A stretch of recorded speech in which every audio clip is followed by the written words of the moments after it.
हाँ जी दोस्तों, की हाल चाल है सारिਆਂ ਦਾ। ਅੱਜ ਆਪਾਂ ਗੱਲ ਕਰਨੀ ਹੈ ਇੱਕ ਮਸ਼ਹੂਰ ਮੁਲਕ, ਇੱਕ ਮਸ਼ਹੂਰ ਬਰਾਦਰ ਮੁਲਕ ਕਤਰ ਦੇ ਬਾਰੇ। ਉਹਦੇ ਹਿਸਟਰੀ ਫੈਕਟਸ ਵੀ ਤੁਹਾਡੇ ਨਾਲ ਡਿਸਕਸ ਕਰਨੇ ਆ, ਉਹਦੇ ਬਾਰੇ ਇੰਪੋਰਟੈਂਟ ਫੈਕਟਸ ਤੇ ਉਹਦਾ ਇੰਟਰੋਡਕਸ਼ਨ ਤੁਹਾਡੇ ਨਾਲ ਸ਼ੇਅਰ ਕਰਾਂਗੇ। ਵੀਡੀਓ ਬਹੁਤ ਮਜ਼ੇਦਾਰ ਹੋਣ ਵਾਲੀ ਹੈ ਕਿਉਂਕਿ ਕਤਰ ਕਾਫੀ ਮਸ਼ਹੂਰ ਹੈ ਤੇ ਕਾਫੀ ਮਜ਼ਬੂਤ ਮੁਲਕ ਵੀ ਹੈ, ਕਾਫੀ ਇਕਨੋਮਿਕਲੀ ਮਜ਼ਬੂਤ ਮੁਲਕ ਵੀ ਹੈ। ਬੜਾ ਪੈਸਾ ਹੈ ਇਹਦੇ ਕੋਲੇ। ਉਹ ਪੈਸਾ ਇਹਦਾ ਕਿੱਥੋਂ ਆਉਂਦਾ ਹੈ, ਇੰਨਾ ਅਮੀਰ ਕਿਵੇਂ ਬਣਿਆ? ਤੇ ਇਸਰਾਈਲ ਨੇ ਜਿਹੜਾ ਪਿਛਲੇ ਦਿਨਾਂ 'ਚ ਹਮਲਾ ਕੀਤਾ ਸੀ ਉਹਦੇ ਤੇ, ਉਦੋਂ ਤੋਂ ਲੈ ਕੇ ਹੁਣ ਤੱਕ ਕਤਰ ਜਿਹੜਾ ਹੈ ਉਹ ਕਾਫੀ ਖਬਰਾਂ ਦੇ ਵਿੱਚ ਇਨ ਹੈ।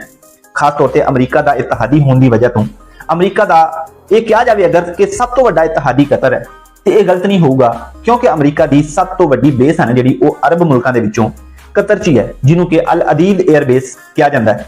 उसकी हकीकत भी डिस्कस करांगे ते कतर के बारे होर बहुत सारिया मशहूर गल्लां ते हिडन गल्लां तुसीं वीडियो नूं एंड तक देखना है। वीडियो बड़ी जबरदस्त होने वाली है।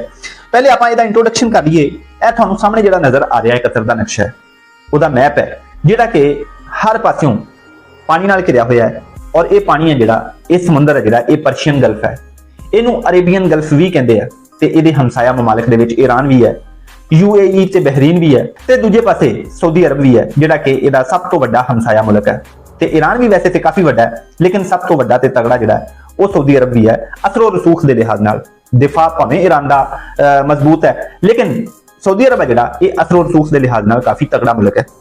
1870 तो पहले 1860-70 तो पहले कतर दी बतौर एक मुल्क कोई पहचान नहीं सी। उस तो पहले इहदे ते पुर्तगालियां ने भी हुकूमत की, उस्मानिया ने भी हुकूमत की, लेकिन 1867 ते 1868 ये जिहड़े 2 साल है ना, इन्हां दोवां सालां दे विच कतर ते बहरीन ते अबू धाबी इन्हां दोवां ने रल के हमला किया।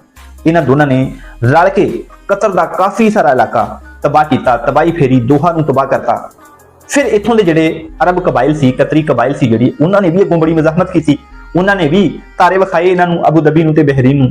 हालात खराब हुंदे वेख के बरतानिया जिहड़ी कि उदों दी सुपर ताकत सी, उहने विच लत मारी, उहने विच अमल दखल किया, उहने विच आके हिस्सा लिया ते हालात बिगड़ते देख के उहने कतर दा जिहड़ा सारा इलाका सी ना उथों अबू धाबी ते बहरीन नूं कढ के आप उत्थे हुकूमत करन लग पिया, आप उत्थे कब्जा कर लिया।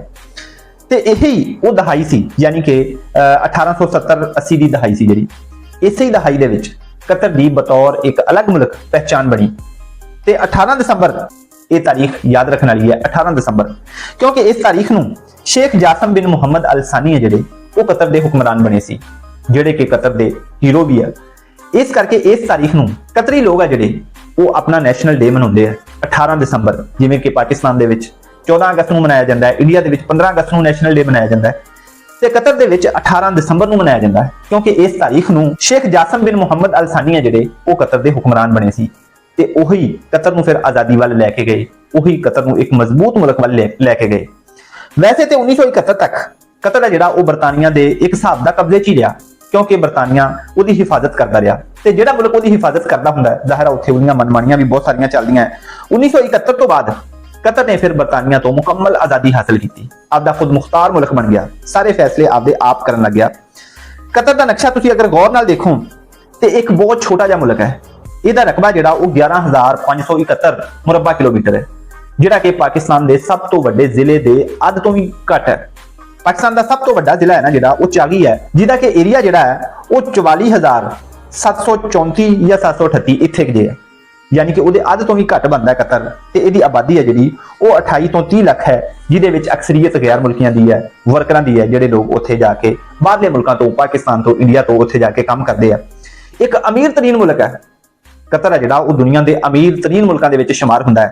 इहदी इकोनॉमी है ना जिहड़ी वो 200 अरब डॉलर तो ज्यादा है। ते फीकस आमदनी है जिहड़ी इत्थों दी ये 71,000 डॉलर तो ज्यादा है, फीकस आमदनी जिहड़ी कि दुनिया के टॉप कंट्रीज दे विच शुमार हुंदी है। ते इत्थों दी जिहड़ा सब तो वड्डी एक्सपोर्ट है जिहड़ी इन्हां दी वो LNG दी एक्सपोर्ट है। कतर दी जिहड़ी मशहूर शै है ना जिहड़ी वो कतर एयरवेज भी है, दुनिया दे विच बड़ी मशहूर है कतर एयरवेज। आपदे लग्जरी सफर की वजह तो इहदे विच हाई स्पीड वाईफाई भी मिलती है ते बेस्ट इंटरटेनमेंट भी मिलती है। इस करके कतर एयरवेज है जिहड़ी वो दुनिया च बड़ी मशहूर है। ते फीफा वर्ल्ड कप 2022 तो बाद कतर नूं ते कतर एयरवेज नूं बड़ा बूस्ट मिलिया। कतर एयरवेज भी ते कतर भी दोनों नूं काफी सारी अहमियत मिली, काफी सारी दुनिया इन्हां वाल अट्रैक्ट हुई। ते इकतसादी लिहाज नाल कतर छोटा ते लेकिन सफारती लिहाज नाल बड़ा ही मजबूत मुल्क है। कतर है जिहड़ा ये अमरीका दा सब तो वड्डा इत्तेहादी है। अल अदीद एयरबेस जिथे के अमरीका के 10,000 सिपाही, 10,000 तो ज्यादा सिपाही हर वक्त मौजूद रहते हैं। अमरीकी फौजी इत्थे मौजूद होंगे, अमरीकी टैंक ਜਹਾਜ਼ ਇੱਥੇ ਮੌਜੂਦ ਹੁੰਦੇ ਆ, ਜਦੀਦ ਜਹਾਜ਼ ਜਿਹੜੇ ਕਿ ਕਤਰ ਦੀ ਹਿਫਾਜ਼ਤ ਵਾਸਤੇ, ਜਿਵੇਂ ਕਿ ਪਹਿਲੇ ਬਰਤਾਨੀਆ ਇਹਦੀ ਹਿਫਾਜ਼ਤ ਕਰਦਾ ਰਿਹਾ, ਫਿਰ ਕਤਰ ਇਹਦੀ ਫਿਰ ਅਮਰੀਕਾ ਇਹਦੀ ਹਿਫਾਜ਼ਤ ਕਰਦਾ ਰਿਹਾ, ਹੁਣ ਵੀ ਕਰਦਾ ਹੈ। ਅਮਰੀਕਾ ਨਾਲ ਇਹਦਾ ਮੁਆਹਦਾ ਵੀ ਹੈ ਹਿਫਾਜ਼ਤ ਦਾ ਕਿ ਕੋਈ ਵੀ ਮੁਲਕ ਇਹਦੇ ਤੇ ਹਮਲਾ ਕਰੇਗਾ ਤੇ ਉਹਦਾ ਜਵਾਬ ਅਮਰੀਕਾ ਨੇ ਅੱਗੋਂ ਦੇਣਾ ਹੈ। ਇਹ ਕਤਰ ਦਾ ਤੇ ਅਮਰੀਕਾ ਦਾ ਆਪਸ ਮੁਆਹਦਾ ਵੀ ਹੈ, ਜਿਹੜਾ ਕਿ ਇੱਕ ਮਜ਼ਾਕ ਜਿਹਾ ਲੱਗਦਾ ਹੈ। ਔਰ ਇਹਦਾ ਸਬੂਤ ਤੁਸੀਂ ਵੇਖਿਆ ਵੀ, ਜਦੋਂ ਇਸਰਾਈਲ ਨੇ ਇਹਦੇ ਤੇ ਹਮਲਾ ਕੀਤਾ, ਕਤਰ ਤੇ ਦੋਹਾ ਤੇ ਹਮਲਾ ਕੀਤਾ, ਤੇ ਅੱਗੋਂ ਕਿਸੇ ਨੇ ਕੋਈ ਜਵਾਬ ਨਹੀਂ ਦਿੱਤਾ। ਇਸ ਕਰਕੇ ਇਹ ਇੱਕ ਮਜ਼ਾਕ ਜਿਹਾ ਲੱਗਦਾ ਹੈ। ਫਿਰ ਕਤਰ ਦੀ ਇੱਕ ਹੋਰ ਮਸ਼ਹੂਰ ਸ਼ੈ ਹੈ ਨਾ, ਜਿਹੜੀ ਅਰਬ ਦੁਨੀਆ ਦੇ ਵਿੱਚ ਵੀ ਵੇਖੀ ਜਾਂਦੀ ਹੈ ਤੇ ਪੂਰੀ ਦੁਨੀਆ ਦੇ ਵਿੱਚ ਵੀ ਵੇਖੀ ਜਾਂਦੀ ਹੈ, ਉਹ ਹੈ ਅਲ ਜਜ਼ੀਰਾ ਟੀਵੀ, ਜਿਹਦੇ ਕਿ ਸੋਰਸਸ ਨੂੰ ਬੜਾ ਹੀ ਕ੍ਰੈਡੀਬਲ ਮੰਨਿਆ ਜਾਂਦਾ ਹੈ, ਬੜਾ ਹੀ ਟਰਸਟ ਕੀਤਾ ਜਾਂਦਾ ਹੈ ਅਲ ਜਜ਼ੀਰਾ ਟੀਵੀ ਤੇ। ਅਲ ਜਜ਼ੀਰਾ ਟੀਵੀ ਹੈ ਜਿਹੜਾ, ਉਹ ਕਤਰ ਸਮੇਤ ਦੁਨੀਆ ਦੇ ਜਿਹੜੇ ਮਸ਼ਹੂਰ ਟੀਵੀ ਚੈਨਲ ਹੈ ਉਹਨਾਂ ਦੇ ਵਿੱਚ ਸ਼ੁਮਾਰ ਹੁੰਦਾ ਹੈ। ਕਤਰ ਛੋਟਾ ਜ਼ਰੂਰ ਹੈ ਮਗਰ ਅਮੀਰ ਹੈ, ਸਫਾਰਤੀ ਇਤਬਾਰ ਨਾਲ ਇਹ ਦੁਨੀਆ ਦੇ ਬਾਅਸਰ ਮੁਲਕਾਂ ਦੇ ਵਿੱਚ ਸ਼ਾਮਲ ਹੁੰਦਾ ਹੈ। ਇਹਦੀ ਮੇਨ ਦੌਲਤ ਹੈ ਜਿਹੜੀ, ਉਹ ਗੈਸ ਦੇ ਜ਼ਖਾਇਰ ਹੈ। ਆਲਮੀ ਸਫਾਰਤਕਾਰੀ ਇਹਦੀ ਬੜੀ ਜ਼ਬਰਦਸਤ ਹੈ। ਤੇ ਕਤਰ ਜਿਹੜਾ ਉਹ ਭਾਵੇਂ ਛੋਟਾ ਹੈ ਲੇਕਿਨ ਅਮੀਰ ਮੁਲਕ ਹੈ ਤੇ ਇੱਕ ਮਜ਼ਬੂਤ ਮੁਲਕ ਹੈ, ਉਹਦਾ ਦੁਨੀਆ 'ਚ ਅਸਰ ਰਸੂਖ ਬੜਾ ਹੈ, ਉਹਦੀਆਂ ਇਨਵੈਸਟਮੈਂਟਾਂ ਬੜੀਆਂ, ਇਸ ਕਰਕੇ ਲੋਕ ਇਹਦੀ ਕਦਰ ਕਰਦੇ ਆ, ਕਿਉਂਕਿ ਇਹਨੇ ਬਹੁਤ ਸਾਰਾ ਪੈਸਾ ਮੁਲਕਾਂ ਨੂੰ ਖਵਾਇਆ ਹੋਇਆ, ਇਨਵੈਸਟ ਕੀਤਾ ਹੋਇਆ। ਇਸ ਕਰਕੇ ਦੁਨੀਆ ਦੇ ਬਹੁਤ ਸਾਰੇ ਮੁਲਕਾਂ ਨੂੰ ਇਹਦੇ ਨਾਲ ਜੁੜ ਕੇ ਰਹਿਣਾ ਪੈਂਦਾ, ਇਹਦੇ ਨਾਲ ਰਲ ਕੇ ਚੱਲਣਾ ਪੈਂਦਾ। ਇਸ ਲਿਹਾਜ਼ ਨਾਲ ਕਤਰ ਜਿਹੜੇ ਬੰਦੇ ਨਾਲ ਵੀ ਕੋਈ 4 ਬੰਦੇ ਰਲ ਕੇ ਚੱਲਣ ਵਾਲੇ ਹੁੰਦੇ ਆ, ਉਸ ਬੰਦੇ ਨੂੰ ਮਜ਼ਬੂਤ ਮੰਨਿਆ ਜਾਂਦਾ ਹੈ। ਇਸ ਲਿਹਾਜ਼ ਨਾਲ ਕਤਰ ਵੀ ਬੜਾ ਹੀ ਮਜ਼ਬੂਤ ਮੁਲਕ ਹੈ, ਭਾਵੇਂ ਉਹਦਾ ਦਿਫਾ ਕਮਜ਼ੋਰ ਹੈ।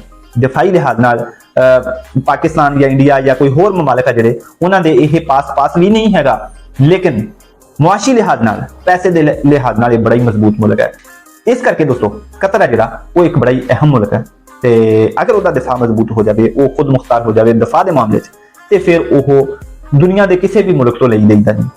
ਦੋਸਤੋ, ਇਦਾਂ ਦੀ ਇਨਫੋਰਮੇਟਿਵ ਵੀਡੀਓਜ਼ ਵਾਸਤੇ ਇਸ ਚੈਨਲ ਦੇ ਨਾਲ ਤੁਸੀਂ ਜੁੜੇ ਰਹਿਣਾ ਤੇ ਨੌਲੇਜ ਹੈ ਜਿਹੜਾ, ਉਹ ਤਾਂ ਹੀ ਵੱਧਦਾ ਹੈ ਅਗਰ ਉਹਨੂੰ ਵੰਡੀਏ। ਇਸ ਕਰਕੇ ਇਸ ਵੀਡੀਓ ਨੂੰ ਕਿਸੇ ਨਾ ਕਿਸੇ ਦੇ ਨਾਲ ਸ਼ੇਅਰ ਵੀ ਕਰ ਦੇਣਾ ਤੇ ਇਦਾਂ ਦੀ ਵੀਡੀਓਜ਼ ਵਾਸਤੇ ਆਪਦੇ ਭਰਾ ਦੇ ਚੈਨਲ ਦੇ ਨਾਲ ਜੁੜੇ ਰਹਿਣਾ। Wish you all the best, love you all.